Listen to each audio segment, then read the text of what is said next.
Welcome to the Thursday press conference ahead of this weekend's Austrian Grand Prix. As normal, it will be split into two sessions, and joining us for session one, we have Lewis Hamilton, Kevin Magnussen and Sebastian Vettel. Sebastian, if we can start with you and begin by looking back at events in Baku 2 weeks ago. You said in a statement on Monday that you overreacted in the heat of the moment. So please, can you just talk us through what happened in that moment? I don't think that's necessary, is it? I think we've seen it many times. I've seen it, I've looked at it. So obviously I had a very different view inside the car than I had with a little bit of a gap and outside the car. So hence why obviously I made the statement. I had the chance to quickly talk to Lewis after the race. But I don't want to pump this up more than it is already. So I think it's my right, our right, that it stays between us. But I think I said everything I had to say. I think it was the wrong decision to drive alongside him and hit his tire. So that's obviously, I guess, what you all want to hear about. But there's not much more to say. I think at the time I was surprised. It felt like, Lewis hit the brakes and I couldn't stop running into his car. But I also said in the statement and said afterwards that I don't think there was any bad intention, so I don't think he actually brake tested me. At the time I read it like that, I was surprised, and hence why obviously I was upset and overreacted. But am I proud of the moment? No. Can I take it back? No. Do I regret it? Yes. So I don't think that we need to drag it out any longer. Well, Lewis, if we could come to you, is it the end of the matter for you as well now? It is for me, yeah. Solely really focus on this weekend. Obviously, it's an interesting press conference, as I mentioned, with so many people here. The people watching can't see how many people are behind the camera. But and my only point was to Sebastian was just that I felt that saying that I had brake tested him, I was like, I hope you can correct that publicly, because people who were watching felt that that was something I did. And the data obviously showed that that was not the case.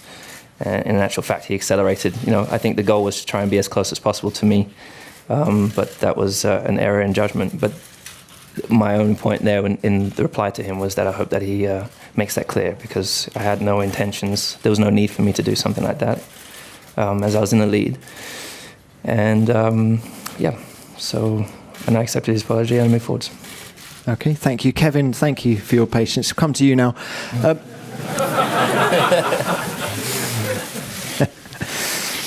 Do you feel you're now getting the best out of the team and yourself? Yeah, I feel like it's going well. We need to keep it up and keep scoring those points when other people make mistakes, and take the opportunities when they're there. Thank you. That is the end of part one this afternoon. Part two will begin very shortly, when we will be joined by Felipe Massa, Carlos Sainz and Max Verstappen. Felipe, if we could start with you. Looking back 2 weeks to Baku, how much have you agonised over what might have been in that race? Yeah, me and Max, actually. Maybe the victory was, in the fight, totally. But, these things can happen, and that's what it counts. And I really hope things will come back and we can maybe achieve what we should achieve in the next races. Thank you, Felipe. Coming on to you, Max, as Felipe's just said, a frustrating race for you as well, but just in general, your lack of reliability has been an issue for you this year. How do you clear your head when you have such a disappointing end to a race such as in Baku? That's actually pretty simple. You call some friends and you have some fun. And then you restart again the next race, and you try to have a good race. I mean, it's really disappointing, but what can I do about it, So I just have to try and do my best every single weekend and try to finish the race. Thank you, Max. Coming on to you, Carlos. The driver silly season is starting to wake up now, and you've been linked to several other teams for 2018. Given that this is your third season with Toro Rosso, when is crunch time for you on deciding whether to stay with the team or to go elsewhere? Yeah, I think it's still a very long season ahead. Obviously, these rumors are always going to come at this stage. As you all know, my target number one is to be with Red Bull next year and start fighting for podiums, for wins, or whatever they are fighting for next year. And I'm going to keep pushing for this.